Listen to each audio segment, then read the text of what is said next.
Okay, so this is the first mouse. It's ready to go, and what you'll notice is that there's no footage from the infrared camera, and you can see this mouse is more active. So it's not a baby mouse. This is like the next level up. You could say it's just, you know. So it is actually trying, unlike the baby ones who just seem to get depressed.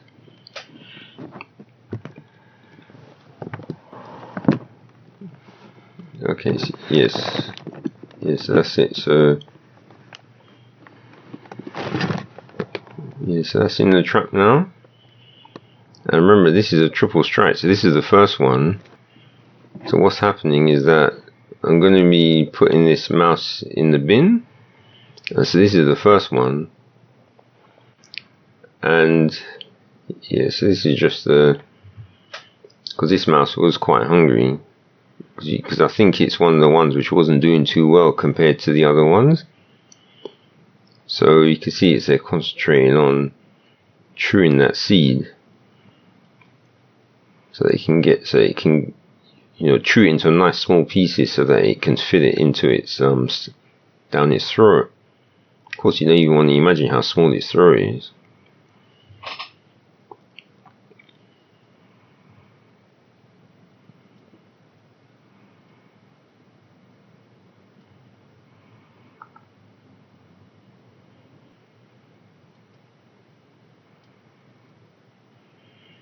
Okay, so it's finished that one. And the other thing I notice about them is that they don't actually eat all of the seeds, because these are bird seeds, and they only seem to eat specific ones. So there's other seeds, bird seeds, which they don't eat.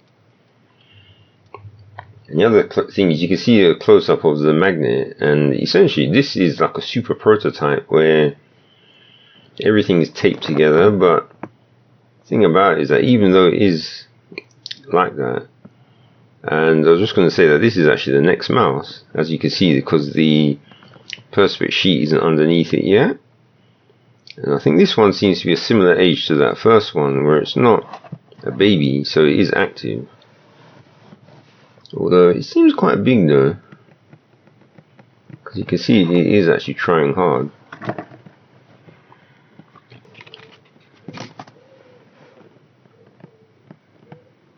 And so like I was saying, with these particular ones, I'm just going through the footage that I had left, since the footage from the camera, so the infrared camera sort of went missing. I don't even know where it is, to tell the truth.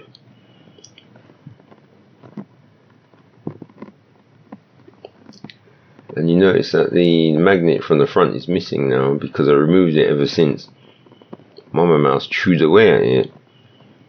And also, as you can see, one of the reasons why I chose perspex is because, of course, the mouse is there scratching at it, but because of how tough perspex is, any scratching it's doing has absolutely no effect on it. And that's actually good, because the mouse realizes how good the trap is. It's not trying too hard to escape, so it's not burning itself out. Because as I found out, sometimes a mouse can actually do that. Yeah, that's the thing. If you leave them in the trap too long, they do actually go a bit crazy. But because this is fresh in the trap, you know, and it thinks that because there's a little gap under there, somehow it can scrape away and get through. But the important thing for any mouse is that it cannot get through a gap if its skull can't fit through. So that's the important thing. So it knows that its nose isn't even, if its nose doesn't go under the gap, it knows it's a waste of time. But of course it's going to sit there, I mean, because what else can it do except to try? And notice the important thing also is ignoring the food. So even though that nice food's there, it's just not interested. All it wants to do is try to get out of the old impregnable trap, which of course is not going to happen.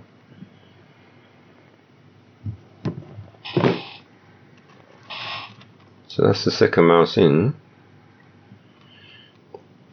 And the thing is, I was ready to take these two out. That's the reason why I did this video, because I thought that these two were the ones that were going. Because normally I didn't expect them to get caught so quick. So now this is another one. I think the middle mouse is actually an older one, because this one looks like a younger one.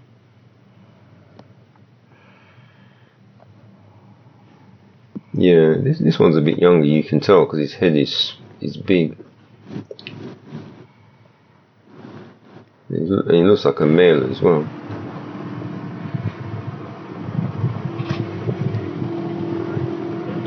Right, so there you have the three of them in the bin. And notice the interesting thing about it is that the smallest mouse, they're actually sitting on top of it, which is interesting. Because that's one thing I'm not sure about. So someone who is like a mouseologist would have to explain that one to me. Why is it they keep persistently sitting on top of the smallest mouse? So I don't know if it's because it's protection, or they're just using it as a cushion. I don't know. And of course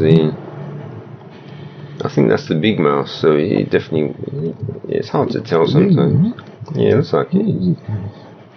So it's taken the place of the other one on top of the baby mouse. Suffocating the baby mouse. Yeah, so like I just said, that it's suffocating it. So I don't know. It seems to be something that mice do, where that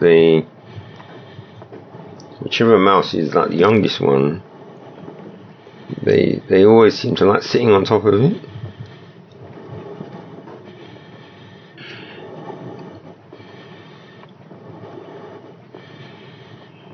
And the thing is, it's May as well, so it's not even that cold. So it's not because it's to keep it warm. It just seems as if this is just something that happens.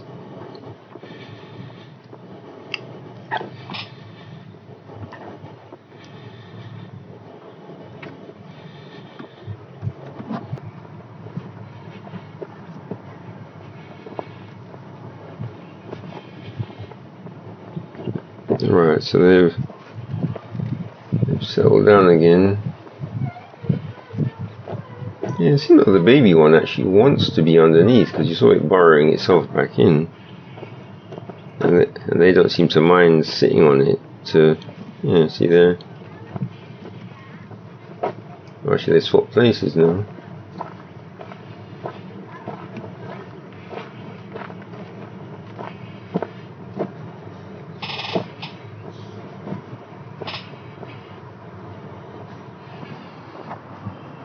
Alright, so we're in the woods now, so I mean it's been a few days, but maybe the other two mice are still there, so they can say hello to them.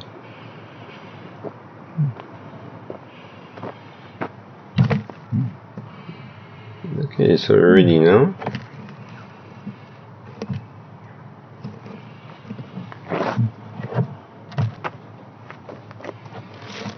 So now it's time to see how they respond to freedom.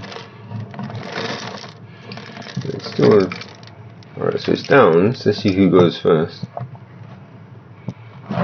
Okay, the small one's out. That was quick. So the bigger one is thinking about it, but you can see the freedom and he's out as well. But here's the interesting thing. Now the baby one, of course, doesn't want freedom. It prefers to stay in the trap yet again.